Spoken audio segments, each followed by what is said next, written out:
Alors pour la séquence suivante, je vais appeler Guénaëlle Gau, qui est directrice générale de l'Observatoire Société de Consommation, Virginie Carolo-Luttrau, la présidente de France Ville Durable, Baptiste Périssin-Faber, qui est le directeur exécutif de l'expertise et des programmes de l'ADEME, Anne-Claire Mialot, la directrice générale de l'ANRU, et Philippe Jouy, le directeur général adjoint de Bouygues Construction.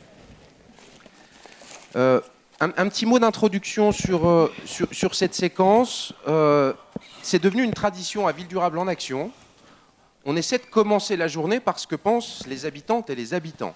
Parce que si cette association est une association de professionnels qui s'adresse avant tout à des professionnels, tout ce qui est fait, c'est quand même in fine pour les gens. Alors à Dunkerque, les deux précédentes éditions, on avait des micro-trottoirs. On avait eu même un sondage qui avait été fait l'année dernière et on allait beaucoup plus loin cette année puisque France Ville Durable a décidé de rejoindre l'Obsoco et l'observatoire, le baromètre qui est réalisé tous les 2 ans par l'Obsoco aux côtés de l'ADEME et aux côtés de Bouygues Construction qui sont les autres financeurs. Et ce baromètre apporte aujourd'hui quelques nouvelles, quelques chiffres qui sont sujets à discussion et à débat. Et je propose tout de suite de donner la parole à Guénaëlle pour qu'elle puisse nous présenter les résultats de ce baromètre 2023. Merci Sébastien. Bonjour à tous. Alors j'ai un PowerPoint à vous présenter. Voilà. Et ça arrive. Et je vais me tourner, je suis désolée, j'ai pas de retour ici. Alors, oups. Voilà, l'idée, c'est la 4e édition de notre observatoire des usages et représentations des territoires. Donc un travail que l'on mène depuis 2017, comme l'a dit Sébastien. Là, il faut qu'en 10 minutes, je vous en présente l'essentiel. Ça va être très très difficile, c'est une gageure. Et puis, mais il y aura d'autres occasions. Et si vous voulez approfondir, il y a de nombreux enseignements qui seront à votre disposition. Juste petite précision méthodologique, c'est une vaste enquête en fait que nous avons réalisée à la fin, au début de l'été ou à la fin début de l'été. Et qui a été réalisée donc auprès de 4000 Français, ce qui nous permet en fait d'aller dans la granularité des résultats et d'aller fouiller et faire pas mal d'analyses. Donc puisqu'il faut aller vite là et vous laisser réagir parce que j'en suis aussi curieuse. Peut-être 5 principaux enseignements de cet observatoire. Le premier concerne le logement, ça tombe bien, on a vu Monsieur le Ministre qui a terminé évidemment sur ce sujet qui est fondamental, et lui est devenu fondamental, mais est fondamental pour les Français. Et ensuite, plus largement, la question de la qualité de vie. Et la qualité du cadre de vie, notamment, qui est devenu très important pour les Français. Et puis ensuite, la question du lien social. Je vais vous parler on a retenu en fait les chiffres un peu saillants, les chiffres qui même nous ont marqués, nous, en tant qu'analystes. Et puis enfin, la question du changement climatique. Cet observatoire, depuis 2 éditions, se centre beaucoup sur la résilience des territoires, parce que c'est devenu une question ici et maintenant pour les Français. Et puis enfin, justement, sur ce sujet, quelques tensions face à l'action. En fait, et c'est bien pour ça qu'on parle d'ailleurs d'éco-anxiété, hein, c'est face à l'action, on se trouve un petit peu tétanisé, c'est ça qui provoque cette anxiété. Alors, d'abord, oui, la question du logement. Alors, pardonnez ces slides qui sont parfois un peu chargés, mais on a posé cette question. Alors, il ne s'agit pas de savoir de quoi vous avez besoin. Il ne s'agit pas de savoir, on n'est pas sur la pyramide de Maslow, hein, là, on est sur quels sont les éléments, parmi les éléments suivants, qui sont synonymes d'une vie réussie. On va au-delà du besoin ici. Et donc on a posé tout un tas de propositions, hein, y compris, vous regardez tout en bas de tableau, la réussite sociale. Une vie réussie, la réussite sociale, une belle carrière professionnelle reconnue par les autres, c'est important pour un certain nombre de Français, mais c'est quand même en bas de tableau. Et qu'est-ce qu'on retrouve justement en haut et qui fait la transition avec l'allocution du ministre ? Eh bien, c'est le fait de disposer d'un logement où on se sent en sécurité, on dispose d'intimité. Juste à égalité quasi avec le fait d'avoir du temps pour ses proches et pour sa famille. Donc vous voyez, le synonyme d'une vie réussie, le logement bien au-delà du besoin, c'est son territoire personnel, son territoire intime, sa chambre à soi, comme le disait par exemple Virginia Woolf, si précieuse aussi dans ces temps troublés et de multicrises pour se ressourcer, parce qu'on sait aussi que le logement est très connecté maintenant vers l'extérieur. Donc cette pierre angulaire d'une vie réussie, alors ce qui nous permet de nous réjouir, c'est que quand on pose la question de savoir si ce logement est adapté, on a 79% des Français qui nous disent que leur logement est adapté.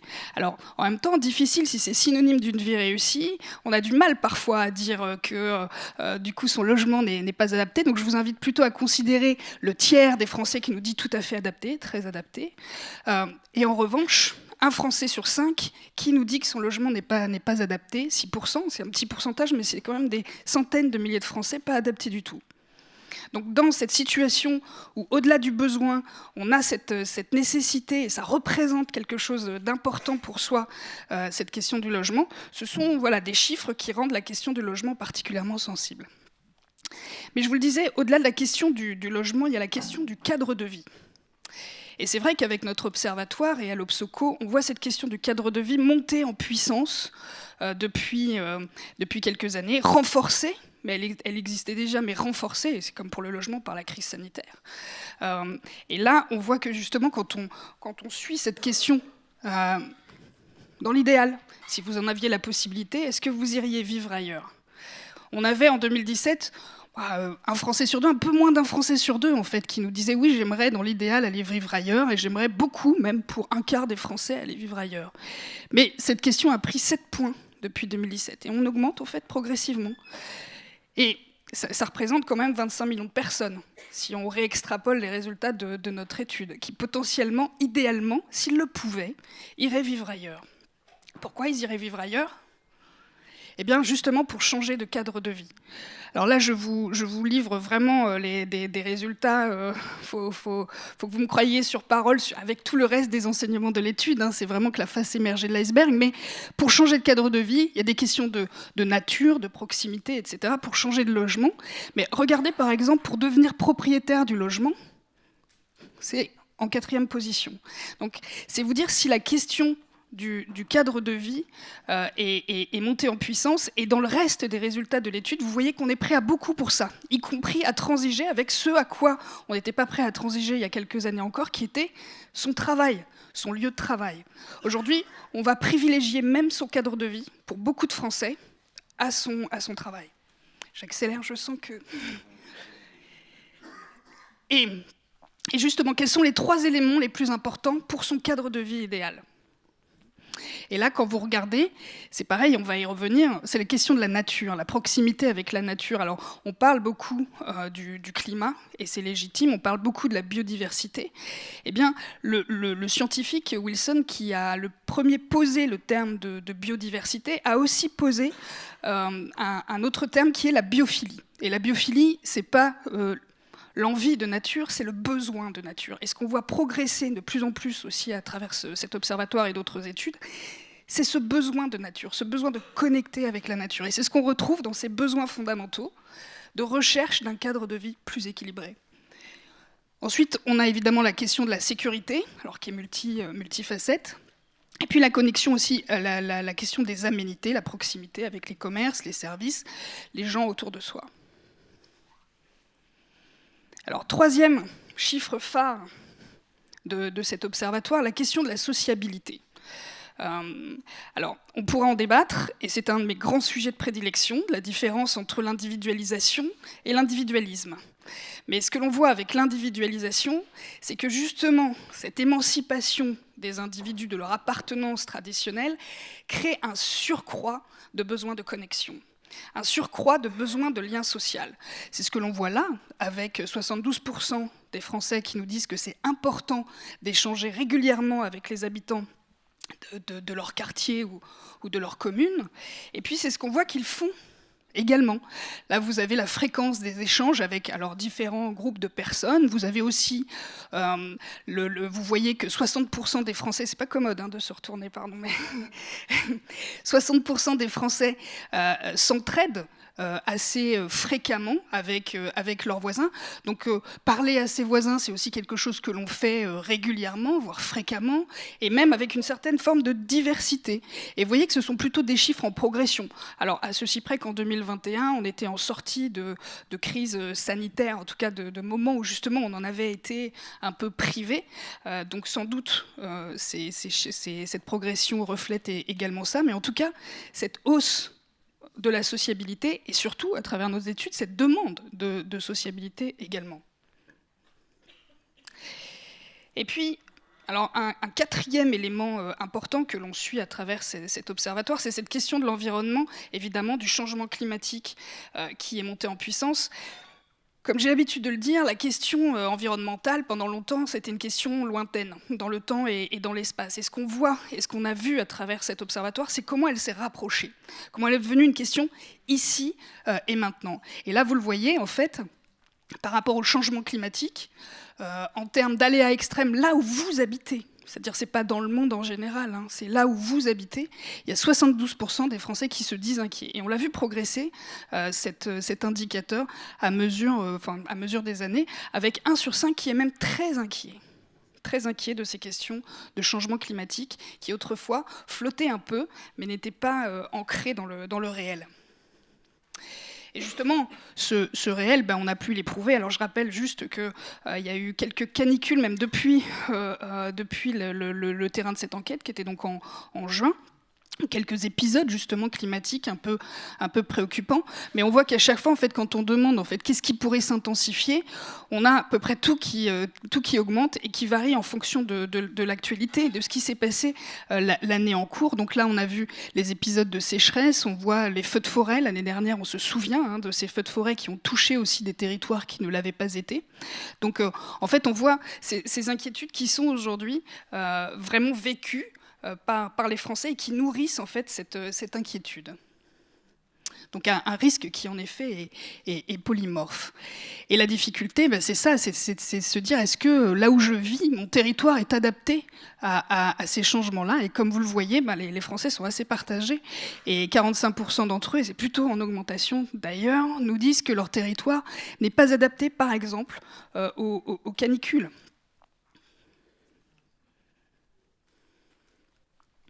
Et du coup, je vous parlais tout à l'heure de biophilie, et c'est vrai qu'on mesure également dans cet observatoire les demandes et les aspirations à la nature en ville. On voit que la ville, et surtout l'hyperville, est devenue assez problématique. C'est un endroit où on peut avoir plein de connexions, mais c'est pas un endroit où il fait bon vivre, en tout cas on le ressent comme ça, et de moins en moins.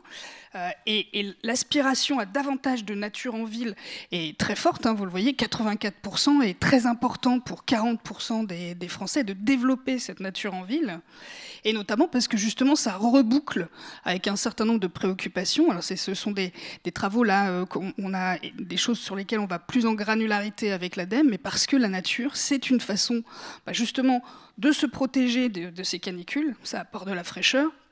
C'est une façon de protéger l'environnement, c'est une façon de vivre mieux, c'est meilleur pour la santé. Et c'est là où on est dans la biophilie, pas juste une aspiration, mais dans un véritable besoin. Et au-delà de ça, en fait, ce qu'on voit aussi, et plus largement dans tous nos travaux à l'Obsoco, et vous vous souvenez aussi de ce qui s'est produit lors de la crise sanitaire, où on parlait du monde d'après. Le monde d'après, c'est ça, c'est cette aspiration-là. C'est-à-dire l'aspiration, elle n'a pas disparu. Ce qui a disparu, c'est peut-être, ou qui s'est amenuisé, c'est l'espoir de le voir advenir. Mais pour l'instant, on est toujours, et ça continue d'augmenter, c'est-à-dire le fait que, on parle beaucoup de l'impact de nos modes de vie contemporains. Est-ce qu'il faudrait modifier ces modes de vie? Alors c'est pas toujours simple, évidemment, c'est loin d'être simple.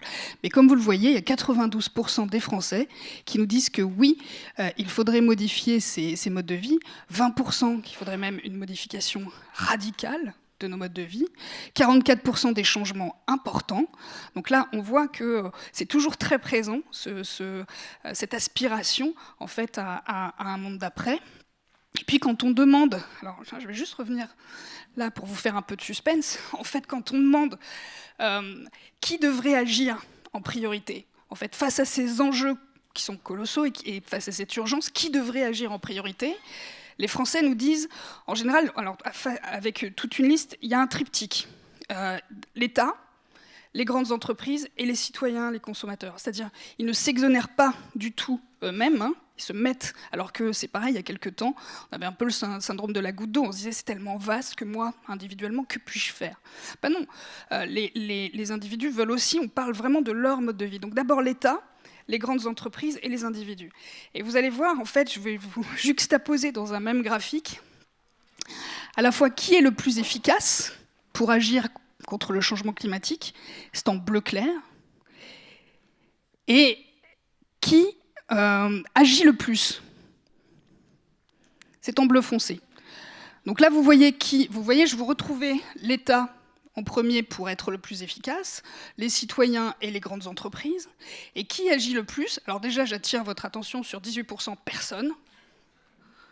Ça, c'est tout le monde en prend pour son grade, mais sinon, il y a les citoyens, les associations, et vous voyez le delta. En revanche, l'État, alors il n'est pas perçu comme inactif, hein, les grandes entreprises non plus, mais il y a un vrai décalage entre les attentes et la perception de l'action. Et un décalage qui est problématique, et je vais terminer par là, parce que en fait, ce qu'on mesure aussi, c'est tout un tas d'actions auxquelles on est prêt, que l'on a déjà fait, que l'on est prêt à faire dans un tas de domaines. Et ce que l'on voit dans la dernière édition de notre observatoire, c'est qu'il commence à y avoir un petit peu ce qu'on appelle de la réactance en sociologie, c'est-à-dire que justement dans cet écart entre je suis prêt à agir, je veux bien prendre ma part, je le fais, je l'ai fait, mais que font les autres? Il y a un moment donné où il y a une déprise, c'est-à-dire on se dit, bon, bah, qu'est-ce qu'ils font?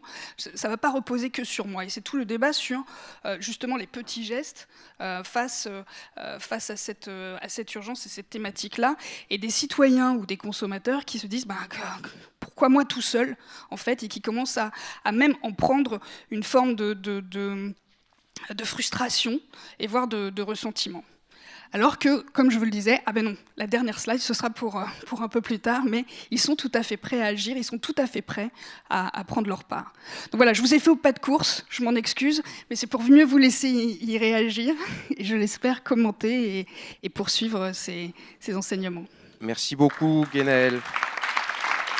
C'était très clair, et c'était dans le timing. Tout va bien. Tout va bien, alors on va prendre un certain nombre de réactions, à la fois des financeurs de cette étude et puis de l'ANRU. On a des questions particulières, vous avez vu depuis ce matin, la question des quartiers prioritaires, des quartiers politiques de la ville est beaucoup mise en avant. Je vais peut-être commencer par Baptiste Périssin-Faber pour l'ADEME. L'ADEME, qui est quand même une agence de l'État, qui a été précurseur sur un certain nombre de thématiques. Je pense à la sobriété, je pense à la santé appliquée à l'aménagement, je pense à beaucoup d'études, de travaux qui ont été conduits il y a des années déjà, bien avant que ça devienne des sujets centraux.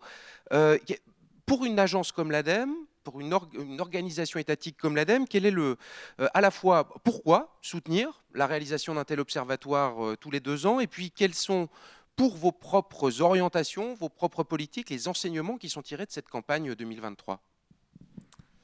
Alors merci Sébastien.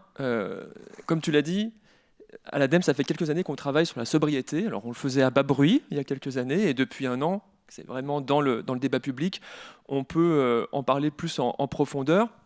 Et c'est vrai qu'à l'occasion de cette crise énergétique qu'on a connue, on a enfin pu montrer l'efficacité de la sobriété. Alors ça a commencé par les petits gestes, hein, on baisse la température, on baisse la durée de la douche. Et là maintenant, l'enjeu, c'est de passer de cette sobriété un peu conjoncturelle qui nous a permis de passer l'hiver et d'éviter les défaillances du système électrique à une sobriété beaucoup plus structurelle. Et là, on va rentrer dans le dur. Là, on va rentrer dans vraiment les besoins, les imaginaires. Quand on parle de logement, voilà, on se rend compte qu'on a des logements de plus en plus grands. Enfin, ça peut paraître surprenant pour ceux qui habitent dans les zones tendues dont parlait le ministre tout à l'heure, mais c'est un fait. On va parler de mobilité, peut-être de démobilité, on va parler de régime alimentaire. Donc là, pour pouvoir parler de ça, et pour pouvoir faire nos scénarios de prospective, hein, nous, il n'y a aucun bouclage de nos scénarios transition 2050 sans sobriété. Et avec des niveaux parfois assez conséquents, et c'est tout à fait cohérent avec les travaux du secrétariat général à la planification écologique, où là aussi, une bonne partie du chemin est réalisée par la sobriété. Pas l'efficacité, hein, vraiment la sobriété, donc les changements de comportement. Et ça veut dire qu'il faut qu'on aille comprendre plus en profondeur les motivations et les perceptions des individus. Et donc c'est pour ça qu'à l'ADEME, on soutient historiquement cette étude de l'Obsoco. C'est vraiment important pour que aussi nos scénarios de prospective ne soient pas simplement des problèmes d'ingénieurs, d'optimisation sous contrainte. C'est fondamentalement un sujet où on veut insérer du récit aussi dans nos scénarios. C'est ça aussi qui nous différencie par rapport à d'autres exercices de prospective. C'est qu'on essaie de projeter des modes de vie dans des scénarios différents, avec plus ou moins de sobriété, plus ou moins de technologie, finalement, pour atteindre la neutralité carbone. Donc ça, c'est vraiment important. Et d'ailleurs, et c'est pas anecdotique, hein, à l'ADEME, on est historiquement une boutique d'ingénieurs. On recrute de plus en plus de sociologues pour essayer justement de comprendre les motivations, puisque derrière tout ça, il y a un enjeu de comportement. Et puis, plus largement, on se rend compte aussi, et c'est très intéressant, en fait, ces résultats de l'Observatoire, c'est que la neutralité carbone, ça ne parle pas. Ce qui parle, c'est la qualité de vie, c'est la santé. Ça, c'est très cohérent aussi avec ce que dit l'OMS, hein, dans cette approche One Health, la santé très, très systémique, hein, et qui dit que finalement, le prochain grand enjeu sanitaire, c'est le changement climatique. Et si on veut parler aux gens, il faut parler de santé, il faut parler de cadre de vie. Donc ça, c'est très important, et ce qui fait que finalement, quand on propose, nous, aux décideurs des politiques publiques, il faut qu'on insiste de plus en plus sur les co-bénéfices. Quand on va parler d'adaptation au changement climatique, en réalité, il faut qu'on parle de cadre de vie, il faut qu'on parle de santé, il faut qu'on parle de confort, tout simplement. Et c'est vraiment l'approche qu'on essaye de déployer, notamment à travers une start-up d'État qu'on vient de lancer. Et vous pourrez en parler avec mes collègues qui sont ici et qui la pilotent, qui s'appelle Plus fraîche ma ville, et qui vise vraiment à accompagner à la fois les collectivités, les administrations, mais aussi les élus, dans cette approche un peu systémique pour rendre la ville plus adaptable, enfin plus adaptée, pardon, au changement climatique, mais aussi désirable. Et ça passe effectivement par des solutions de nature en ville, avec tous les enjeux aussi de raréfaction de la ressource en eau, hein, donc il faut l'anticiper, des changements d'aménagement, des changements aussi architecturaux, et qui visent à chaque fois le cadre de vie, la santé, et qui fait d'une pierre plein de coups, en fait. La neutralité carbone, l'adaptation et l'éco-bénéfice. Ces 2 journées, c'est aussi 2 journées réseau, où l'idée, c'est qu'il y ait beaucoup de connexions qui se fassent. Donc j'aimerais bien qu'Élodie Brich lève la main, que tout le monde la repère. Plus fraîche ma ville, c'est elle. Donc si vous êtes intéressé par Plus fraîche ma ville, vous la chopez au café ou entre midi et 2. Et n'hésitez pas, hein, il y a beaucoup d'exemples qui vont être présentés de choses qui sont conduites à la fois par des agences de l'État, par des entreprises, par des experts. L'idée, c'est de connecter aujourd'hui. Donc Élodie, j'espère que j'ai bien rempli ton planning de la journée. Je vais peut-être me tourner vers Virginie Carollo. Le point de vue de l'élu local sur ces résultats, des résultats quand même assez éloquents, qui vont peut-être à contre-courant de certaines choses qu'on pouvait avoir en tête. Quel est ton point de vue ? Alors moi, je suis un peu dubitative. Je suis à la fois très heureuse, parce que c'est exactement ce que je voulais entendre ou lire. Je suis heureuse que la sociologie prenne toute sa place dans les décisions qu'on aura à prendre pour l'avenir. Et en même temps, je ne m'y retrouve pas tout à fait. Au quotidien, entre eux, j'ai envie d'avoir une grande maison parce que j'ai besoin d'intimité, j'ai besoin de verdure, et gérer les questions de désherbage ou gérer les questions de zéro artificialisation nette, eh bien, on n'a pas tout à fait le même discours sur le terrain. Ce qui est tout le chemin à nous, le vecteur qu'on est, c'est de bien comprendre les enjeux et de savoir les traduire. Je pense que ça, c'est quand même essentiel. Moi, je suis quand même plutôt très positif par rapport à ce questionnaire. Et puis, je vais vous raconter une anecdote. Moi, je fais du récit. Je suis pas ingénieure, je fais du récit. Et je peux vous dire qu'hier soir, je suis arrivée à 21h à Marseille. Et je suis arrivée pour louer ma voiture. Et j'avais pris le modèle de base. J'avais pas mes papiers, je galérais un peu. Et le monsieur d'à côté me dit mais vous allez louer une voiture du 76, c'est chez vous, c'est génial. C'est à Seine-Maritime. Et je lui dis oui, je sais. Il me dit vous savez que je suis de Gravenchon. Donc ma ville, la ville d'origine de je suis de Gravenchon, je suis arrivée à Marseille. Et là, je lui attendais. Vous allez m'expliquer pourquoi vous avez changé de vie. Je veux absolument savoir pourquoi. Et il m'a dit exactement ce que vous avez dit. Je sais pas, mais je voulais changer de cadre. Il s'est passé quelque chose sociologiquement qui m'a fait... Je n'ai pas d'amis ici. J'ai trouvé un boulot en arrivant. J'avais pas forcément un logement, mais j'avais envie de changer de vie. Et ça, c'est vraiment un élément qui est, pour nos politiques publiques, assez disruptif.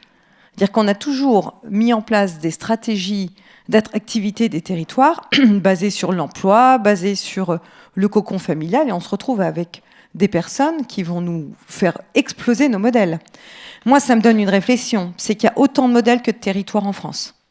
Et ça, c'est une réalité qui est peut-être plus compliquée à mettre en œuvre, parce que c'est assez facile de faire des modèles holistiques, alors que là, on est sur quelque chose d'extrêmement spécifique. Comment nos territoires vont faire face à tout ça, ça me semble assez... j'ai envie de dire, on est vraiment au pied de la vague. Je pense que c'est vraiment très compliqué. Après, la conscience écologique que semble mettre en évidence ce questionnaire est plutôt rassurante. Ça veut dire qu'on va tous dans le même sens, que le dialogue citoyen. J'ai vu que finalement, je représente le Collège des collectivités territoriales, on n'attendait pas grand-chose de nous. Alors moi, Mais est-ce que la question est... Je ne sais pas comment je dois le positiver. On pense qu'on peut agir pour 7%, on en fait pour 6%, on est au taquet. Donc, je ne sais pas ce qu'on va mettre en place. J'ai une collaboratrice qui est là, Marie-Annick, qui est directrice de la transition. Marie-Annick, tu pars à la retraite dans 3 ans, ça tombe bien, puisque de toute façon, il n'y a plus grand-chose à faire. Je plaisante là-dessus. Je pense qu'au contraire, il se trompe un peu d'acteur au niveau du questionnaire. C'est-à-dire qu'on focalise sur l'État, sur les entreprises, alors que je pense que les entreprises ont fait le boulot. Je le dis largement, on en discute souvent avec Gérard, à l'international aussi, tout ce que porte France Ville Durable, les technologies hautes, le boulot est fait. Il faut peut-être en parler différemment. Je pense que toute attente de l'État, c'est aussi un non-sens absolu. C'est-à-dire que les Français ne sont pas prêts non plus à agir par eux-mêmes, alors que je pense que dans la politique du colibri ou de la goutte d'eau, je veux dire, chaque action du quotidien est essentielle. Pour nous, la difficulté, c'est effectivement d'embarquer tout le monde pour faire quelque chose à une échelle des territoires. J'y reviendrai un petit peu là-dessus, parce que je sens que tu vas vouloir donner la parole à quelqu'un d'autre, je vois bien ton œil. Mais je pense qu'il y a énormément de sujets. En tout cas, mitigée, heureuse, parce que c'est ce que j'ai envie d'entendre, mais je ne suis pas sûre que quand on parle désherbage ou quand on dit vous ne pourrez pas avoir 1000 mètres carrés pour mettre votre belle maison avec vos 3 enfants, on ait le même discours au niveau des citoyens, et c'est tout ça qu'il faut préparer ensemble. Merci. Peut-être un tac au tac, Guénaël. C'est vrai que cette place des collectivités, ça apparaissait pas forcément sur le tableau. Est-ce que la question était posée et qu'attendez-vous de vos élus locaux à côté de l'État et des grandes entreprises et des citoyens? Alors là, en fait, la question était posée de manière hiérarchique, c'est-à-dire quels sont les acteurs prioritaires. C'est pour ça que je pense que ça ne fait pas grâce aux collectivités locales qui peuvent être comprises en fait aussi pour les Français dans finalement les pouvoirs publics en général et l'État.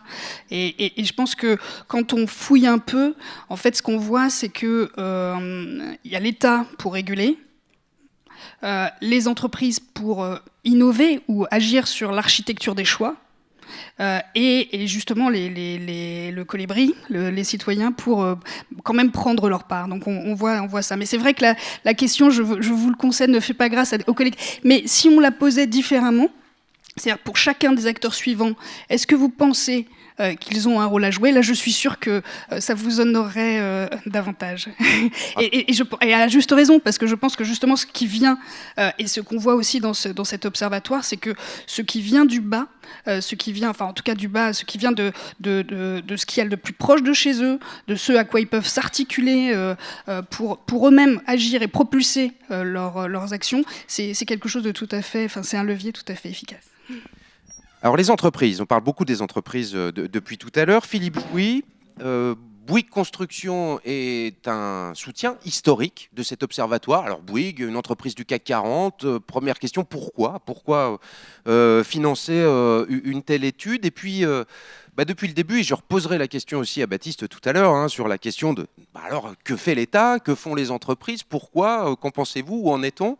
À votre avis, quelle est votre réaction par rapport à ce sentiment des Françaises et des Français que les grandes entreprises n'en font pas assez? Et puis pourquoi donc une grande entreprise comme la vôtre est partenaire de ce travail? Alors c'est la 3e édition pour Bouygues Construction en tant que partenaire de l'Observatoire. Nous sommes un acteur B2B de la ville et des territoires. Nous concevons, nous construisons, nous rénovons des lieux de vie, et à ce titre, il nous paraît essentiel de pouvoir prendre en compte la perspective de l'utilisateur final. L'étude qui a été réalisée auprès de 4000 Français, elle nous permet d'objectiver et de mieux comprendre les attentes, les aspirations, mais aussi les craintes que peuvent avoir les Français quant à leur cadre de vie ou à l'aménagement du territoire. L'Observatoire nous donne des clés pour repenser les manières de faire la ville, pour répondre à l'évolution des attentes des habitants et créer ainsi les conditions d'une meilleure qualité de vie. Alors, Pour ce qui est de la question du rôle des entreprises, les attentes envers les grandes entreprises sont très fortes, mais c'est bien légitime. Je crois qu'il faut effectivement que l'on fasse mieux connaître notre engagement et que l'on rende plus lisibles nos actions. Chez Bouygues Construction, nous avons un métier d'utilité publique. Nous répondons à des besoins humains essentiels et ce rôle d'utilité publique, il nous oblige. Nous sommes dans une situation historique où il nous faut faire différemment, repenser nos modèles traditionnels pour pouvoir assurer l'habitabilité de notre planète. Alors de plus en plus, nous allons devoir réhabiliter, réparer, rénover pour limiter l'étalement urbain, pour limiter la pression sur les ressources, pour diminuer notre empreinte carbone. Il faut savoir qu'il y a 3 ans, dans nos activités de bâtiment en France, la réhabilitation représentait 25%. C'est aujourd'hui 35% de notre commande et cette proportion, elle ne fait qu'augmenter. Nous avons l'année dernière réhabilité 14 000 logements dans toute la France, dont 11 000 en site occupé. Nous formons nos compagnons au métier de la réhabilitation, des compagnons qui précédemment travaillaient sur les opérations de grosses œuvres en construction neuve. Nous avons créé, il y a 1 an, une ligne de produits dédiée à l'habitat réhabilité et nous mettons en place des processus industrialisés pour répondre aux enjeux de massification, comme nous le faisons actuellement dans le nord de la France, avec la réhabilitation de 2000 pavillons dans le bassin minier. Donc les besoins à l'échelle du territoire sont absolument énormes, le ministre l'a rappelé, et nous sommes prêts et organisés pour répondre. De plus en plus, nos équipes travaillent également sur des projets de transformation d'actifs, revalorisation ou requalification. Donc par exemple, transformation de bureaux en logements, transformation de parking en logements, bureaux. Et puis, pour ce qui est de la construction neuve, nous avons également complètement repensé nos pratiques, nos méthodes, nos routines pour construire autrement. Alors, construire autrement, c'est par exemple utiliser les matériaux biosourcés ou géosourcés. Il y a un peu plus de 3 ans, on a introduit la construction bois au cœur de notre stratégie avec des objectifs ambitieux. On a constitué une équipe de 30 spécialistes qui aujourd'hui constitue de fait la plus grande ingénierie bois de France. Et on s'est donné pour ambition de réaliser 30% de nos projets en bois d'ici 2030 en France. On est aujourd'hui en chemin, puisque l'année dernière, on a gagné 43 projets bois, ce qui représente environ 15% de notre commande, mais surtout 20 000 tonnes de CO2 économisées. Et puis construire autrement, c'est également développer l'économie circulaire. Il faut savoir que l'industrie du bâtiment en France produit 46 millions de tonnes de déchets par an. 80% pourraient faire l'objet d'une deuxième vie, mais c'est seulement 1% qui sont réemployés. Donc fort de ce constat, on vient de créer une société dédiée, la société Cineo, pour favoriser le réemploi dans la construction, avec pour ambition de développer, de massifier l'économie circulaire dans la construction en fédérant les acteurs du réemploi, avec notamment la constitution d'un réseau de centres techniques dédiés, dont le premier va voir le jour à l'automne en Île-de-France, à Vitry-sur-Seine. Construire autrement, c'est également développer de nouveaux concepts de bâtiments plus sobres et plus vertueux. C'est une démarche que l'on a engagée en début d'année et que l'on a baptisée Archisobre. Archisobre, c'est un concept building qui vise à diviser par 3 l'empreinte carbone des bâtiments de bureaux. C'est une démarche que l'on a menée avec Franck Boutet, qui je crois intervient cet après-midi. Et on l'a fait interpréter par 3 architectes sur 3 sites différents en France. Et cette démarche, les premiers échanges qu'on a eus montrent tout l'intérêt et les attentes vis-à-vis de cette démarche. Et maintenant, donc, on va s'évertuer à la déployer sur tout le territoire. Et puis, construire autrement, à l'heure de la digitalisation, c'est également la construction hors site, la construction modulaire et l'industrialisation, tout en préservant la qualité d'usage. L'industrialisation qui est un facteur de productivité, qui est un facteur de décarbonation et puis également de réduction des coûts. Voilà, donc tous ces leviers, avec en plus, on va dire, nos filiales spécialisées que sont Elan, dédiées au conseil environnemental et bas carbone, et Brésillon, qui fait du génie écologique et de la dépollution, tous ces leviers nous permettent aujourd'hui de produire des offres durables qui répondent aux enjeux d'habitabilité que l'on a évoqués. Il faut certainement qu'on le fasse savoir beaucoup plus, ne serait-ce que pour attirer des talents dans notre métier, un métier qui se transforme et qui contribue aussi à transformer les villes et les territoires. Une des manières de le faire savoir, et d'ailleurs Bouygues Construction le fait régulièrement, c'est de participer aux ateliers territoriaux de France Ville Durable avec les exécutifs, les directions générales des collectivités locales et leurs partenaires. C'est aussi à ça que sert l'association, à faire connaître ces bonnes pratiques, ces outils, ces évolutions dans un objectif d'accélération. Anne-Claire Mialot, alors l'ANRU n'est pas directement partenaire de cet observatoire, mais je crois que vous réalisez vous-même votre observatoire spécifique aux quartiers populaires et il nous a paru vraiment fondamental d'avoir votre point de vue sur ces résultats. Est-ce que ça correspond peu ou prou aux études que vous conduisez vous-même? Est-ce que vous voyez des grandes différences? Voilà, quelle est votre réaction devant ces résultats? Merci beaucoup et merci d'avoir choisi de mettre l'accent sur la situation dans les quartiers populaires. Vous l'avez dit, monsieur le vice-président, cher Florian, vous l'avez dit tout à l'heure. La particularité dans les quartiers, en fait, par rapport à ce sondage, elle va être double. La première, c'est que l'impact du changement climatique est encore plus fort pour les habitants des quartiers populaires, et j'y reviendrai. Mais ils partagent les mêmes aspirations que celles que vous venez de présenter, à une vie plus agréable. Ils sont prêts à faire les mêmes efforts que tous les habitants de notre pays pour mieux trier les déchets, pour privilégier les modes doux, etc., etc. Et c'est ce que montre notre baromètre, effectivement, que nous avons publié l'année dernière avec Harris Interactive. Alors peut-être quelques éléments pour revenir sur ces deux constats principaux. Premier élément, c'est plus dur, et le changement climatique et la crise que nous traversons et l'ensemble des enjeux dont nous débattons à France Ville Durable sont encore plus forts dans les quartiers, parce que les quartiers populaires concentrent les personnes qui subissent le plus la précarité économique et sociale, qui se cumulent du coup avec la précarité environnementale.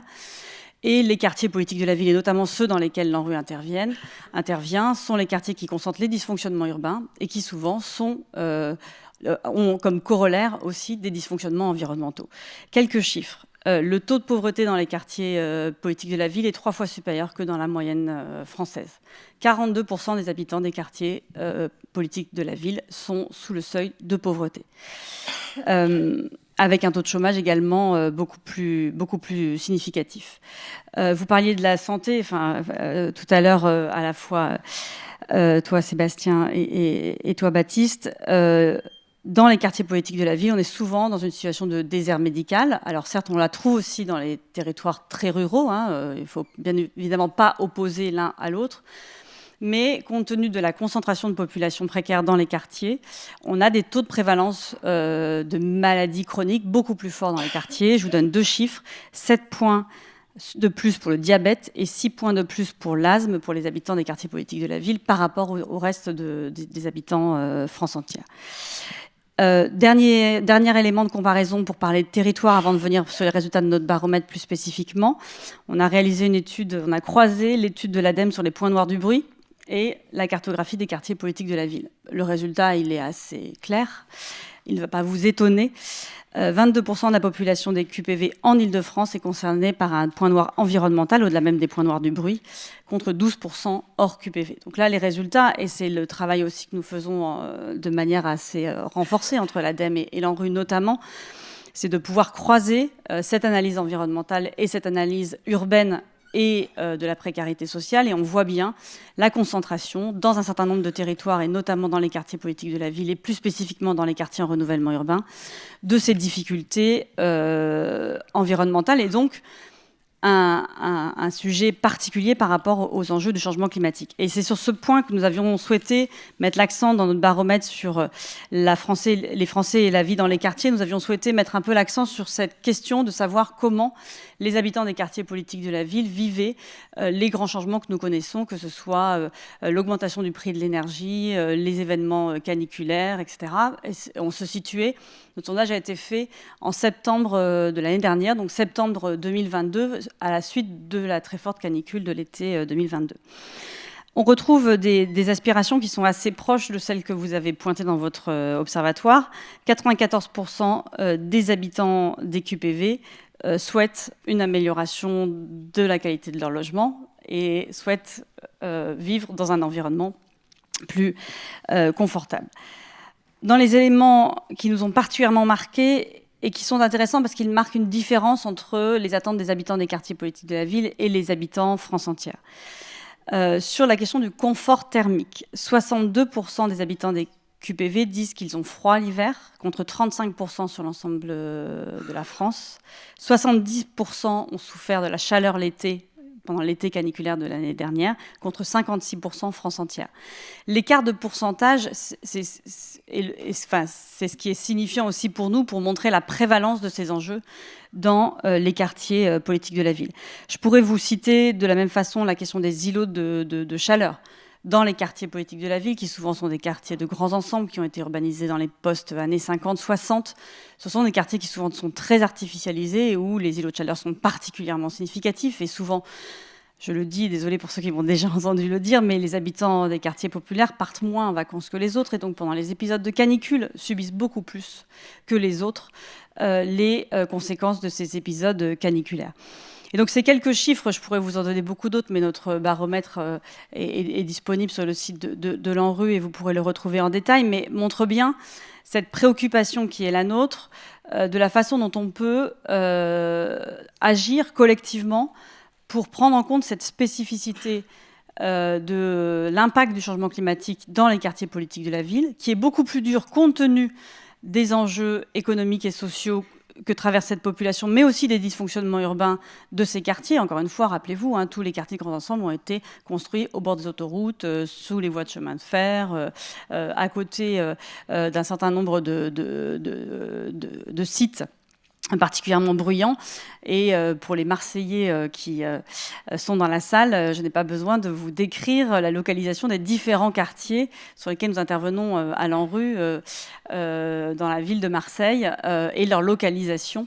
Je crois que celui de Frévalon est celui qui me marque le plus, entre une autoroute au-dessus, une autoroute en dessous, la voie ferrée à côté et certes une bouche de métro pour desservir le centre-ville, ce qui est quand même très bien. On a quand même des enjeux majeurs de qualité de vie, de pollution, de bruit et des enjeux qui entraînent des conséquences majeures pour la santé des habitants des quartiers politiques de la ville. Et c'est la raison pour laquelle, à l'ANRU, mais c'est la question d'après, donc je ne vais pas déflorer la question d'après, nous avons choisi de renforcer encore notre action sur ces sujets. Mais je voulais terminer en vraiment remerciant la France Ville Durable de cette prise en compte de cette situation spécifique des habitants des quartiers populaires. La situation, elle est réelle en France, on le voit bien de toute façon au niveau mondial. De la même façon, au niveau mondial, les pays qui souffrent le plus de l'impact du changement climatique, ce sont les pays les plus pauvres. Non pas que les pays les plus riches n'ont pas de conséquences climatiques dans leur vie quotidienne, mais on a plus les moyens de combattre et de s'adapter que les pays les plus pauvres. Mais c'est la même chose au niveau micro dans un territoire donné.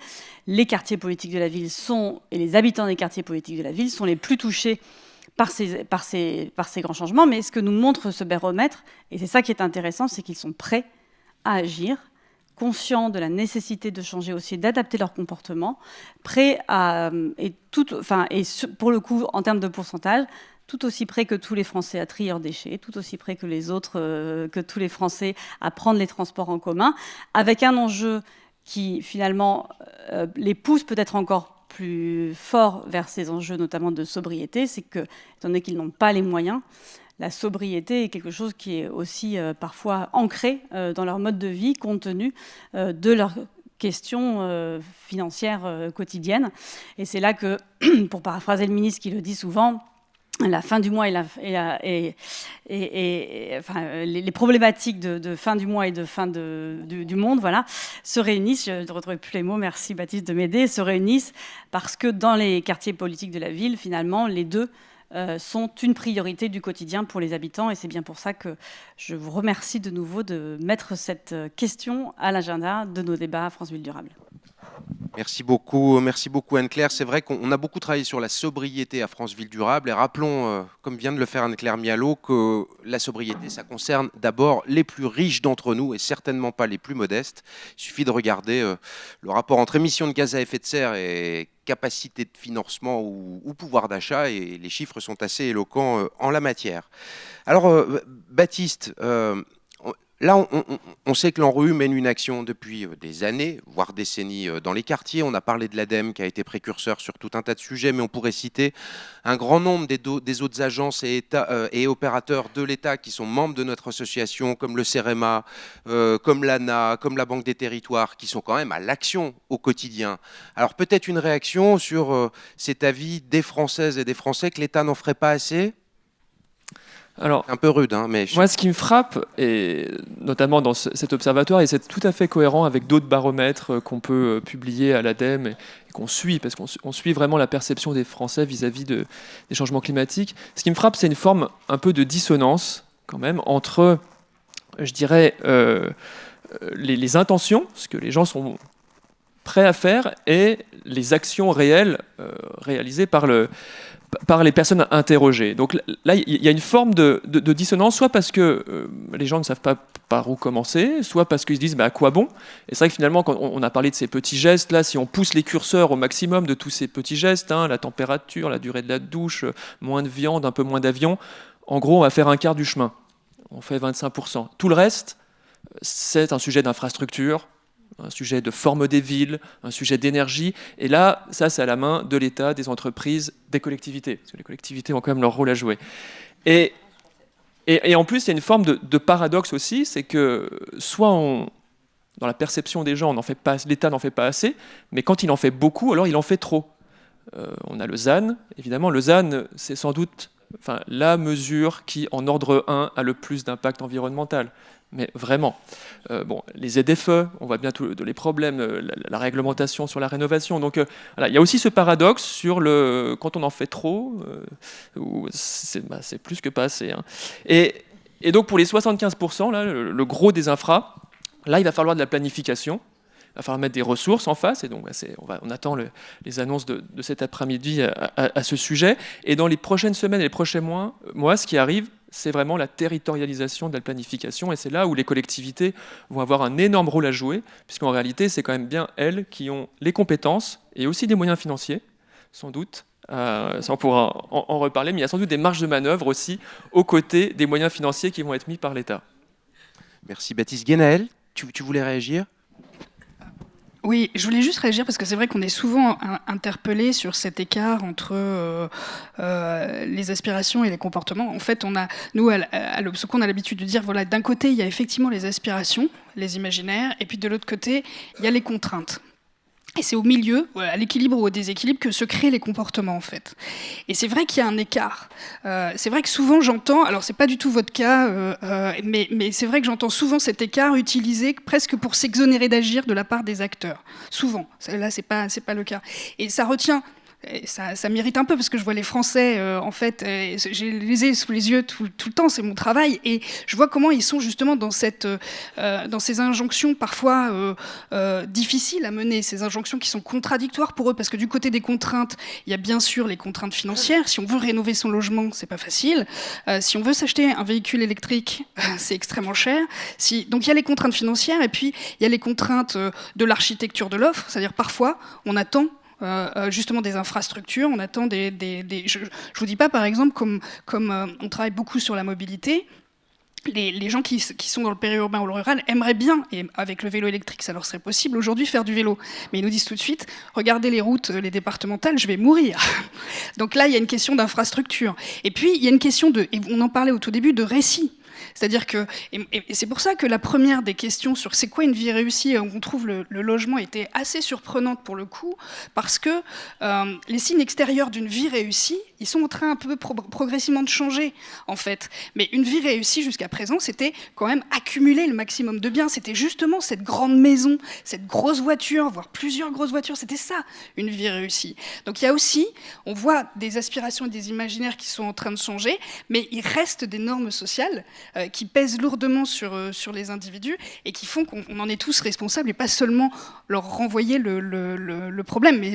Donc voilà, c'est souvent pour ça que je réagis à cet écart. Il y a un écart, il faut comprendre quel est l'écart pour pouvoir agir dessus et essayer, autant que faire se peut, de mettre les individus finalement en cohérence avec leurs aspirations et pas en tension. Parce que du coup, on se prend des revers aussi. Philippe Jouy, du point de vue de l'entreprise que vous représentez, qu'est-ce que vous retenez des principales préoccupations des Français, peut-être même au-delà du logement, en fait, parce que vos métiers dépassent largement le logement, finalement? Oui, absolument. Les préoccupations des Français alimentent nos réflexions et nos actions.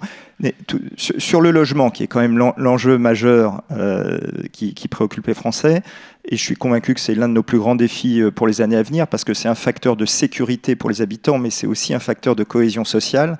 Donc sur cette thématique, eh bien, nous sommes interrogés sur la façon dont nous pourrions redonner aux habitants le goût du vivre ensemble, tout en préservant la sphère privée. Et donc ça nous a amené, avec nos équipes de développement immobilier, à imaginer une nouvelle offre de logements locatifs familiaux avec service, une offre que l'on a baptisée Néose, qui s'adresse aux 25% de ménages aujourd'hui qui sont dans le parc locatif privé. C'est une offre, on n'a pas d'offre aujourd'hui pour cette population, on en a pour les étudiants, on en a pour les jeunes actifs, on en a pour les seniors. C'est pour ça que c'est une offre assez nouvelle. Elle s'analyse à 3 niveaux. D'abord, ce sont des logements mieux équipés que d'habitude, des logements prêts à vivre, avec cuisine aménagée, avec du mobilier proposé à la location, avec des abonnements à tarifs préférentiels, le Wi-Fi, les assurances, et puis également une attention particulière apportée au rangement. Il y a également cette dimension, cette expérience collective avec des espaces partagés.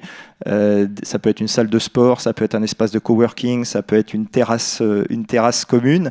Et puis également des services pour tous, avec une conciergerie, avec des casiers connectés pour recevoir les colis, avec des services de garde d'enfants ou de soutien scolaire.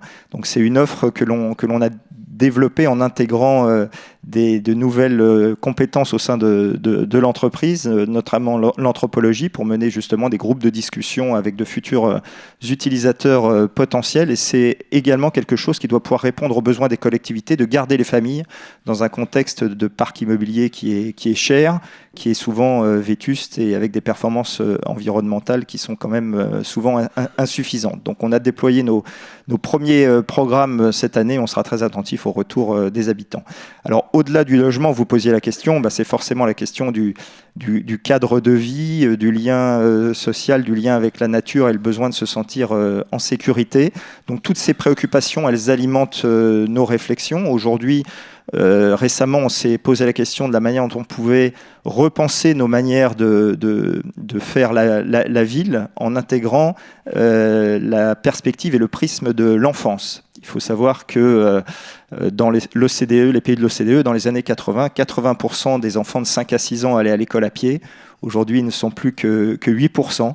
Donc forcément, ça dit quelque chose par rapport à l'évolution de notre cadre de vie et on est persuadé qu'en redonnant une place aux enfants, on va pouvoir transformer les villes en lieux de vie plus sécurisés, plus inclusifs, plus apaisés. Bien évidemment, on travaille également à la renaturation des villes en intégrant systématiquement la biodiversité à nos projets, en redonnant une place aux vivants et en limitant l'artificialisation des sols. On s'est donné des objectifs de 50% de nos projets à biodiversité positive ou neutre d'ici 2025 et 30% à minima de nos projets labellisés biodiversité dès 2022, ce que nous avons déjà atteint. Et puis pour ce qui est de la cohésion sociale, de la restauration du lien social, eh bien, elle alimente toutes nos réflexions en matière de projets urbains sur un grand projet que nous avons réalisé à Lille, la transformation du site logistique des Trois Suisses.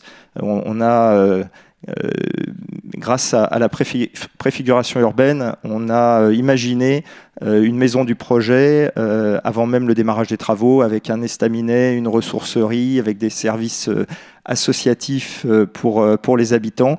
Et donc toute cette préfiguration, elle participe également du lien social avant même que le quartier ne voit le jour. Puis je terminerai par un exemple marseillais, puisque ici à Marseille, nous produisons avec les équipes de Link City et de Bouygues Bâtiment Sud-Est 2200 logements dans le cadre du quartier, de l'écoquartier des Fabriques.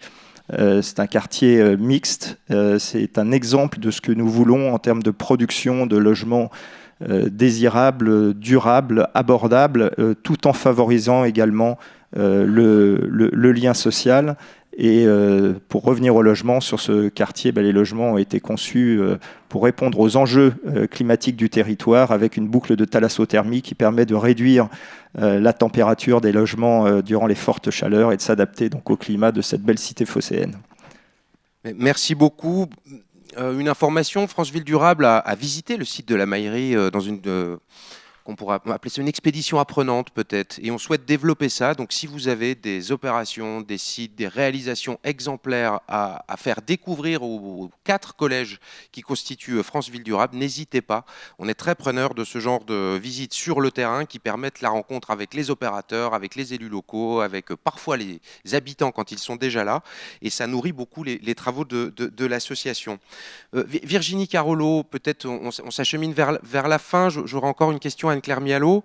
Il y a quand même un chiffre étonnant dans ce sondage, moi qui m'a beaucoup marqué, parce qu'il entre un peu en contradiction avec ce que nous disent parfois les élus locaux dans nos ateliers.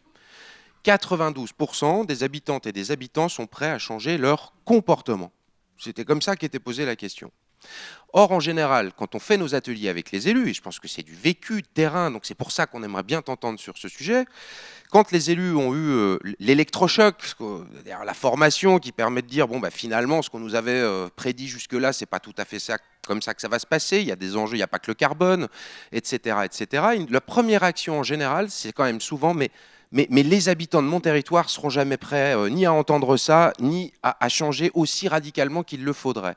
Or, ce sondage montre 92% quand même. Ce n'est pas 70, ce n'est pas 60. Qu'en penses-tu ? Je voudrais rencontrer les 4000 personnes que vous avez interrogées. Non, mais sérieusement, moi j'y crois. De toute façon, je prends pas... J'ai mon attachement à France Ville Durable parce qu'il y a des convictions et que je rencontre des gens formidables dans toutes les villes. On parle beaucoup ville. Moi, je vais peut-être avoir le volet territoire là-dessus. Mais la réalité, elle est quand même là. Quand je vois que la majorité veulent avoir des contacts, aider les autres, il en est où notre milieu associatif ? Et moi, ce sondage-là, je ne m'y reconnais pas vraiment. Alors, ceux qui sont encore dans le milieu associatif, j'ai fait la fête des associations vendredi dernier.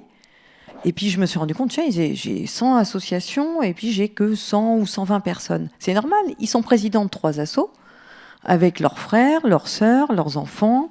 J'ai l'impression quand même qu'il y a une essence, il y a une concentration, un extrait, comme le parfum de Susskind, un extrait de gens qui sont passionnés par le monde associatif et qui vont pouvoir porter ces paroles, organiser des cafés citoyens. J'aimerais bien les trouver. J'ai quand même l'impression qu'il y a un petit écart qui ne nous dédouane pas de nos responsabilités. Je crois qu'il faut être très clair là-dessus, et on l'a tous évoqué dans nos différents collèges. Il y a quand même un écart entre ce qu'on va dire dans un sondage et ce qu'on est prêt à faire au quotidien pour nous. Parce que ce que montre ce sondage-là derrière tout ça, en filigrane, je ne suis pas sociologue, je me trompe peut-être, c'est qu'il y a quand même une propension assez phénoménale à l'individualisme. C'est mon épanouissement personnel, ça n'est plus le collectif du travail qui arrive en dernier. Ça, c'est quand même une sacrée nouvelle. C'est être bien chez moi et avoir plus d'intimité. Les deux notions ensemble sont quand même assez... Alors, je salue les programmes que M. Jouy présentait pour Bouygues, parce que nous, c'est exactement ce qu'on veut construire. Mais à l'échelle des territoires, là, on ne fait pas 2000 logements, comme est cité là, mais on veut le faire à une échelle mixité au palier, sur des ensembles immobiliers beaucoup plus petits. Et ça, c'est la responsabilité. Et là, dialoguer avec les gens en amont pour les faire adhérer, je pense que c'est essentiel. Moi, je pense qu'il y a un écart, mais en même temps, je suis quand même positive. Je le disais tout à l'heure, je pense qu'il y a une vraie prise de conscience et qu'il faut absolument surfer sur la vague. Là, on est au take-off. On vient de lancer la planche. Il faut que tout le monde monte dessus. Et il faut vraiment surfer là-dessus. Et je pense qu'il faut se servir de ce type de témoignage pour oser. Et ça, c'est mon dernier point. Je pense que les élus, quand on est élu depuis très longtemps, alors moi, 10 ans, c'est pas tout à fait mon cas, mais je crois qu'il ne faut pas être élu 3-4 mandats. Je pense qu'il faut vraiment redire le mandat. Peut-être qu'à un moment donné, on pense mieux savoir que le citoyen. Donc, je ne veux pas mettre mes collègues mal à l'aise, mais c'est très important de revenir vers le terrain et de se faire engueuler. Vous savez ce que disait Churchill quand il a fallu, quand la France finalement est passée sous l'occupation, tous les ministres de Churchill leur disaient il faut qu'on rentre pas dans la guerre, on va se mettre à part, on va laisser la France se débrouiller et tout ça. Et Churchill était dans le métro. Et il a questionné Madame Smith, Monsieur Taylor dans le métro, qui a dit Monsieur Churchill, l'Angleterre, l'Europe, c'est il faut. Il n'y avait pas l'Europe, mais en tout cas, il faut qu'on y aille et il faut qu'on continue la guerre et il faut que ça s'organise d'Angleterre. Ben, il est rentré, il a dit à tous les experts, tous ses élus, quelque part autour de lui, eh ben, il va falloir continuer parce que le terrain me l'a dit, parce que les gens me l'ont dit. Donc moi, je vais vraiment me focaliser. Je pense que France Ville-du-Rhône doit vraiment capitaliser sur ce que nous raconte, ce que nous enseigne cette étude, parce qu'il faut oser et partir du principe qu'ils sont d'accord. Il va falloir assumer quand même les engueulades de terrain, ça c'est sûr. Guénaëlle, une réaction ? Et assumer de le faire avec eux. En fait, je pense que c'est aussi ça qui est important, parce que là où je vous rejoins peut-être un peu moins, c'est, je pense, et comme je l'avais déjà mentionné, je pense qu'il y a une vraie différence entre individualisme, c'est-à-dire le repli sur soi, je ne dis pas que ça n'existe pas, mais l'individualisation qui est, pour le coup, un processus social, sociétal de long terme, et qui, si vous voulez, déstructure les liens sociaux traditionnels, mais n'appelle qu'à en réinventer de nouveaux. Donc effectivement, si vous regardez là où on regardait avant, et les partis politiques, le vote, les associations même qui se sont institutionnalisées, etc., vous voyez que ce ne sont plus... En fait, les Français ont un peu évolué sans que ces institutions ne s'adaptent complètement. Et je pense que, du coup, elles se dévitalisent, et certaines pratiques institutionnalisées se dévitalisent. Pour autant, il y a une vraie volonté. Il y a justement, dans le tissu un peu infrasocial, toutes les petites solidarités, toutes les façons peuvent être aussi identifiées et propulsées, et s'adapteront ainsi mieux, en fait, à ce que sont les Français. C'est pour ça que je pense qu'il ne faut pas confondre les deux, mais je pense que, en effet, faire avec eux, voir ce qu'ils initient eux pour mieux le propulser, il y a des choses qui existent, mais c'est pas forcément avec les lunettes qu'on avait avant. En fait, il faut chausser un peu de nouvelles lunettes pour pouvoir les identifier. Voilà. Merci. L'autre, on parle de lien social, et quand même un autre chiffre très étonnant, un peu pas forcément intuitif, c'est justement cette appétence au lien social de proximité, alors qu'on dit que la société est de plus en plus individualiste, etc. Ça, c'est quand même un point d'appui énorme. Nous, on a l'habitude de dire à France Ville-du-Rhône que le premier facteur de résilience d'un territoire, c'est de connaître son voisin.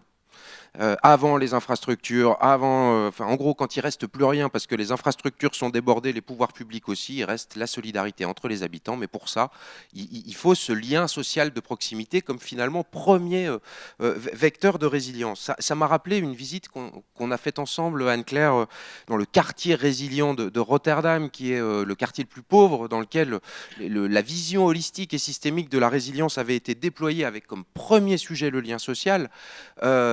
Et depuis tout à l'heure, on tourne un peu autour, mais moi j'ai envie de te poser la question, est-ce que finalement les quartiers qu'on dit prioritaires, politiques de la ville, ne devraient-ils pas l'être aussi pour l'adaptation, pour tout un tas de raisons, sachant qu'on s'accorde quand même à reconnaître que la vraie transformation des territoires n'a pas complètement démarré. Ça a démarré, il y a des endroits où ça a démarré, mais on n'est pas encore passé à l'effet masse. Est-ce qu'il n'y aurait pas un intérêt, notamment pour assurer la résilience du territoire tout entier, de garantir d'abord la résilience de ces quartiers, dans lesquels d'ailleurs se trouve un grand nombre de nos travailleurs essentiels ou dits essentiels ? Merci. Alors, à la fois d'accord et pas d'accord. D'abord, peut-être revenir sur un chiffre que tu as cité tout à l'heure. Les habitants des quartiers populaires sont ceux qui émettent le moins et qui contribuent le moins au réchauffement climatique. Donc leur demander d'être les premiers à faire le plus d'efforts, je trouve que c'est un peu fort de café. Et donc, je trouve qu'on doit collectivement faire des efforts, la sobriété, le changement, l'adaptation de la ville, l'adaptation des modes de transport, etc., etc. On doit collectivement faire des efforts, mais en demander plus aux habitants des quartiers populaires, alors que ce sont eux qui contribuent le moins en termes de changement climatique. Ma question, c'était l'adaptation. Non, mais c'est pas la transformation. En termes d'émissions, mais je reviendrai après sur Rotterdam. En termes d'émissions carbone notamment, je pense que c'est important que tout le monde fasse des efforts. Après, Ce qui est certain, c'est que dans les quartiers populaires, dans les quartiers dans lesquels nous intervenons à l'ANRU, le fait de travailler de refaire la ville sur la ville, de travailler des projets urbains, d'essayer de se poser des questions dans ces projets urbains avec l'ensemble des parties prenantes, les urbanistes, les architectes, bien évidemment les habitants, les entreprises, tout ça, ce sont les collectivités territoriales qui se posent toutes ces questions accompagnées par l'ANRU. Ça nous a donné peut-être, pour le coup, une longueur d'avance en termes de comment on pense des projets urbains de demain, comment on inclut l'ensemble des problématiques de mobilité, d'accès aux services publics, d'accès aux soins, d'accès au commerce, d'habitat, des modes d'habiter, de la façon dont on travaille, l'intergénération, etc. Et toutes ces questions, finalement, l'ANRU a pu être dans un certain nombre de quartiers des laboratoires de la ville de demain. Et ça, vous le savez bien, toutes et tous à France Ville Durable, parce que nous avons travaillé ensemble sur ces sujets. Et dans ce sens, je pense qu'effectivement, on peut continuer à faire des quartiers, c'est pour ça que c'est oui et non, on peut continuer à faire des quartiers politiques de la ville, les quartiers où on invente la ville de demain, et c'est bien ce que l'on essaye de faire à l'ANRU en accompagnant les collectivités territoriales qui ont des projets souvent très ambitieux pour ces quartiers.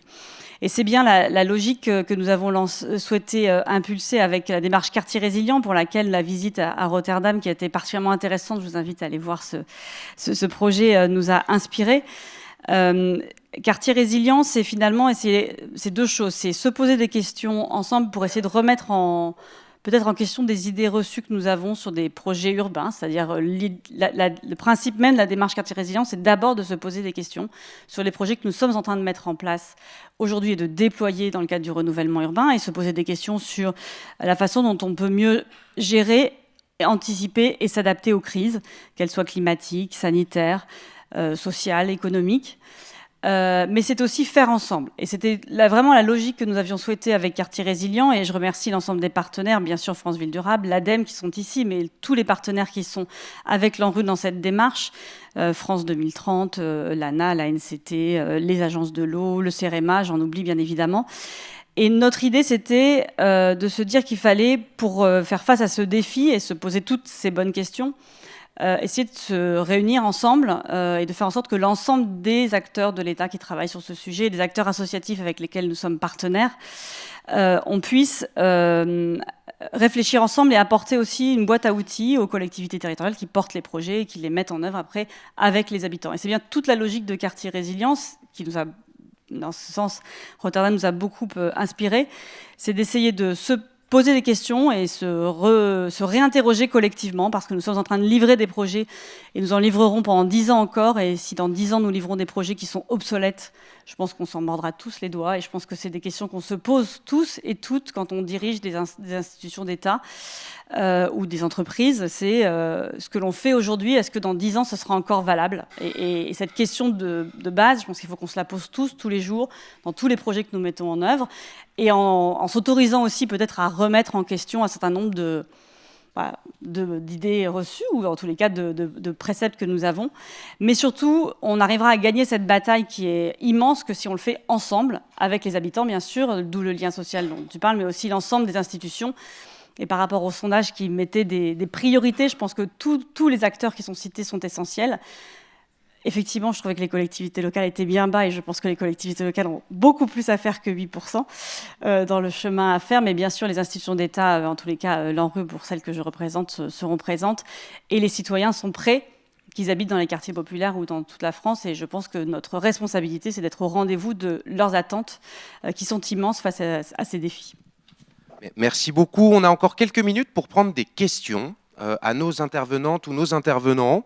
Une question dans la salle, une question sur le chat, parce que j'ai oublié de signaler qu'on a plus de 600 inscrits en ligne et que c'est retransmis en direct toute la journée. Donc on va aussi avoir des questions par le chat. Est-ce que dans la salle, d'abord, oui, une main qui se lève là-bas, on a le droit d'en prendre deux ? Allez, 2 questions. Est-ce qu'on a du micro-baladeur ? Oui. Allez-y, si vous pouvez vous présenter et puis dire à qui s'adresse votre question, s'il vous plaît. Bonjour, Muriel Andrieux-Semel, directrice de la transition écologique et des environnements de vie à la ville de Marseille. On discutait en aparté des programmes de renouvellement urbain en fait, qui se font sur Marseille et de la volonté finalement d'inscrire tout ce qui est résilience climatique à long terme sur les nouveaux bâtiments. J'avais envie de savoir comment chez Bouygues, je m'adresse à Monsieur Jouy, comment vous formez finalement l'ensemble des acteurs de la chaîne de Bouygues à ces sujets de rénovation énergétique et comment vous repensez les bâtiments, puisqu'on a quelques exemples en fait de constructions qui commencent à être différentes dans la ville. Et voilà, je voulais savoir quelle était votre politique interne sur ces sujets. Ouais. Comme je le disais, on a maintenant des expertises que l'on cherche à mutualiser à l'échelle de toute la France à travers la constitution de lignes de produits sur, par exemple, l'habitat réhabilité. Donc on a aujourd'hui des expertises que l'on fédère à l'échelle nationale et qui bénéficient ensuite à l'ensemble de nos territoires. Donc on forme nos collaborateurs au fur et à mesure sur chacun de nos territoires en fonction des projets que l'on rencontre. Lorsque l'on rencontre de nouvelles thématiques, de nouvelles particularités sur un territoire, eh bien, on va dire qu'on les met à l'échelle et après elles bénéficient à l'ensemble de nos territoires. On a des équipes dédiées à l'aménagement urbain chez Link City, notre filiale de développement immobilier. Ce ne sont pas les mêmes acteurs que ceux qui font le développement d'un projet. Ce sont des acteurs qui réfléchissent à l'échelle du quartier. Donc ce sont aussi des logiques un petit peu différentes. Voilà, donc on a sur l'ensemble de notre chaîne de valeur des expertises. On a 1200 ingénieurs chez Bouygues Bâtiment en France, dont une grande part sont experts du domaine de la réhabilitation ou se sont formés progressivement à ces enjeux. Voilà, donc on fédère vraiment à grande échelle l'ensemble des expertises et on en fait ensuite bénéficier chacun des territoires parce que je voudrais souligner effectivement, je disais au départ, on est un acteur B2B de la ville et des territoires, on est aussi un acteur, je dirais, B2T, on est au plus proche des territoires et on cherche à chaque fois à répondre aux problématiques et aux enjeux locaux en ayant toute une panoplie de solutions, mais en essayant de s'adapter au contexte local. C'est pas pareil quand on peut mettre en place une boucle de thalassothermie ou quand on a un réseau de chaleur. Donc c'est pour ça aussi qu'on est, je discutais tout à l'heure, partenaire d'Efficacity, c'est qu'on a la volonté aussi de mesurer, compte tenu du contexte, combien on fait de plus. Voilà, donc on essaye d'être au plus proche des acteurs locaux pour bâtir des projets qui font sens pour le territoire et pour ça on a tout un réseau d'expertise et des gens qui sont quand même spécialisés dans l'aménagement urbain, dans le développement immobilier, dans la construction, dans la réhabilitation. Merci. Merci beaucoup de la réponse. Le micro peut peut-être circuler jusqu'ici et le temps qu'il arrive, je crois que Florian Berco voulait réagir. Oui, je voulais vous remercier effectivement. Ce qui est réjouissant dans les chiffres, c'est qu'on est en train de gagner quand même la bataille culturelle, la prise de conscience. On revient de loin, on a eu les 30 glorieuses, les 40 piteuses, et là on enclenche les 50 régénératives ou transformatrices. Ça, c'est quand même assez réjouissant. Moi, ce que je ressens en tant que maire élu local, et pour rejoindre les propos de Virginie, c'est qu'on a un boulot de conciliation et réconciliation. Concilier les contraires, les injonctions contradictoires, et parfois quand il y a conflit, parce que souvent on est quand même en conflit les uns les autres, c'est comment on réconcilie pour avancer. Et ça, la question de la méthode, elle est très importante. Et la question que je veux poser, c'est comment on accompagne ces méthodes de conciliation, réconciliation, et comment on accompagne le changement. On en a beaucoup débattu à l'ANRU. Moi, je dis souvent, il faut écouter l'usager. Et la méthode ATD Carmonde est essentielle. C'est l'usager qui parle de la politique publique qu'il souhaite. Ça, c'est intéressant. Et puis, dans les écoquartiers, je parle beaucoup de la place des artistes. Comment ils donnent à voir le changement. Comment ils nous embarquent dans un récit collectif qui nous dépasse. Parce que je crois que l'artiste est quand même celui qui, aujourd'hui a la parole la plus libre. Il peut dire tout ce qu'il veut des politiques, tout ce qu'il veut des habitants, tout ce qu'il veut de ce qu'il veut, et on peut rire de tout. Et donc voilà, je pense qu'il y a deux pistes intéressantes, mais ça m'intéresse de voir aussi comment l'entreprise privée s'empare de cette mise en récit. Vous avez un rôle essentiel d'accompagner au changement, et on voit parfois la réticence d'aller au charbon aussi, de se coltiner les riverains. Quelle est votre méthode commune pour accompagner ce changement ? Merci. Alors, comme c'est une question un petit peu générale, je propose qu'on prenne en même temps la question de monsieur, puis que vous fassiez une réponse groupée, monsieur. Donc, je dois poser une question qui soit en cohérence avec la question précédente. Non. Donc, David Duccini, donc, je dirige Origins, qui est une nouvelle filiale du groupe Suez spécialisée dans la mesure en temps réel des émissions de gaz à effet de serre. Et en effet, j'ai pris cette nouvelle aventure parce que pendant 30 ans, je l'ai fait sur le réseau d'eau potable et j'ai constaté que mettre la mesure à service des services techniques améliorait énormément l'impact des actions parce que bien évidemment, on peut mesurer la différence entre les hypothèses d'impact et l'impact sur le terrain. Et en vous écoutant, déjà, je souhaite féliciter le débat parce que j'avais listé 6 ou 7 questions intelligentes que je voulais poser, mais vous avez traité la globalité dans l'ordre. J'étais impressionné vraiment par l'exhaustivité de la discussion. Non, je me pose une question entre la sociologie et le citoyen, donc je parle plutôt peut-être à la présidente de France Ville Durable, mais pour avoir aussi la réaction comme élu. Est-ce que le fait de partager avec le citoyen de façon mesurer l'impact des actions qu'on lui demande, des actions difficiles dans le changement du style de vie. Nous, on a mesuré, c'est des choses difficiles qu'il faut faire. Vous l'avez évoqué, le 25% pour l'atteindre, il faut le faire. Hein. Donc, il faut vraiment laisser la voiture à la maison, il faut vraiment changer la façon d'utiliser le chauffage à la maison. Est-ce que le fait de partager les résultats peut être un vecteur, pas seulement par les services techniques, mais pour le citoyen? Est-ce que le citoyen, on arrive à le convaincre? Donc, c'est plutôt David, le citoyen, qui pose la question plutôt que le professionnel. Bon, alors en fait, merci, parce que du coup, on peut faire une question entre les deux qui soit, est-ce que par exemple, donner à connaître peut être une façon d'embarquer, et on va poser la troisième question qui sera complémentaire en même temps et qui nous vient directement en ligne.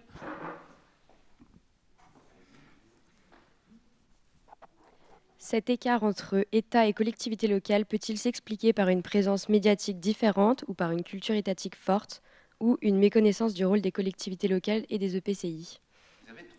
Je pense que j'ai envie de dire que c'est un peu des trois. Comme ça, j'ai répondu un peu. On y reviendra après. Sur la question, comment convaincre, à part le terrain et la communication sans filtre et direct, je ne vois pas autre chose. Ça fait 9 ans qu'on organise des cafés citoyens, on a des initiés, on organise des séances de cinéma, qu'on fait venir sur le terrain, qu'on fait des réunions publiques. Alors, à part mettre un titre accrocheur, je vais fermer votre route, vous avez du monde. Mais si vous dites simplement comment concilier ensemble un avenir meilleur, vous n'avez personne. Enfin, pas grand monde. Et ça marche, j'en discute avec mes collègues de grande ville aussi. Moi, je suis à côté du Havre avec Édouard Philippe, donc autant dire qu'on peut avoir des conversations qui partent vraiment du rôle de l'État jusqu'à comment je vais serrer les mains dans les quartiers pour faire avancer les choses. Je pense que notre rôle est d'être sur le terrain. Donc ça veut dire que ça passe par des organismes, enfin une asso comme notre asso, maintenant je peux le dire, France Ville Durable, où déjà j'emmène aussi tous les conseillers municipaux. Parce que je salue aussi la présence de maires de secteur et tout. Si on n'a pas tous les conseillers municipaux convaincus, avec un dialogue partagé, mais où on n'est peut-être pas tous d'accord non plus, pour aller voir l'ensemble des citoyens, par capillarité, c'est un boulot phénoménal. Et je pense qu'aujourd'hui, notre rôle principal, c'est d'avoir bien compris les enjeux et de les transmettre. Je pense qu'il n'y a pas grand monde. Il y a peut-être un deuxième élément, je mets les pieds dans le plat, mais il y a quand même une défiance des élus aujourd'hui. Le maire, peut-être le dernier. Peut-être le dernier. Mais en 9 ans, en 10 ans que je suis maire et dans l'agglomération, il y a 10 ans, j'ai l'impression que quand on disait quelque chose, on nous écoutait. Aujourd'hui, c'est quand même un peu plus difficile. Ah oui, mais elle dit ça. Faut presque, pour dire, il faut décarboner, il faut que nous, on ait une maison exemplaire, une voiture exemplaire, et pas d'acheter de vêtements pendant 1 an. Enfin, je veux dire, à un moment donné, il faut avoir ce type de rôle pour pouvoir convaincre et être un peu crédible. Donc la parole de l'élu, elle peut être un peu assez compliquée là-dessus. En tout cas, c'est l'énergie à mettre sur le terrain et comprendre les gens. Quand j'ai vu que les réunions publiques réunissaient à peine 100 personnes et toujours les mêmes, pour parler du bilan de mandat et de l'enjeu qu'on avait à travailler ensemble pour... Nous aussi, on est dans le principe de régénération et de l'adaptation de l'industrie, économie circulaire sur les territoires comme le nôtre. Et bien finalement, on a décidé, on dit on arrête, on fait que du porte-à-porte.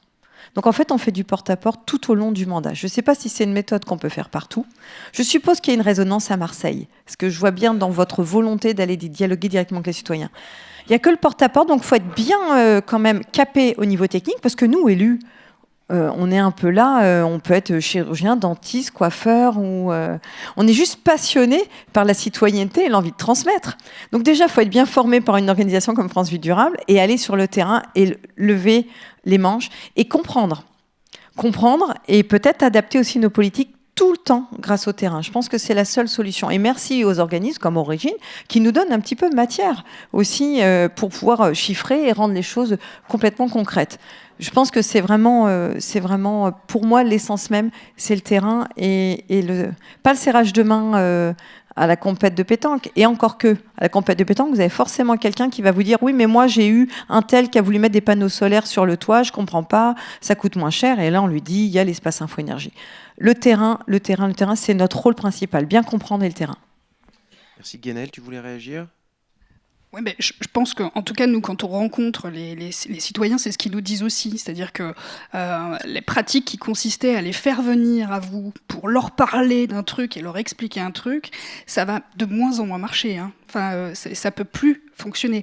Par contre, je pense qu'il y a un préalable peut-être aussi, et pour vous répondre également, qu'on oublie trop souvent, c'est déjà reconnaître ce qui se passe. Enfin, vous le dites à travers comprendre, mais juste aussi reconnaître. Ça coûte pas très cher en termes de ressources, mais l'inverse peut provoquer des ravages hein, qu'on a pu voir, parce que quand on n'est pas visible, on peut se mettre tout d'un coup à porter des choses extrêmement voyantes pour se faire entendre.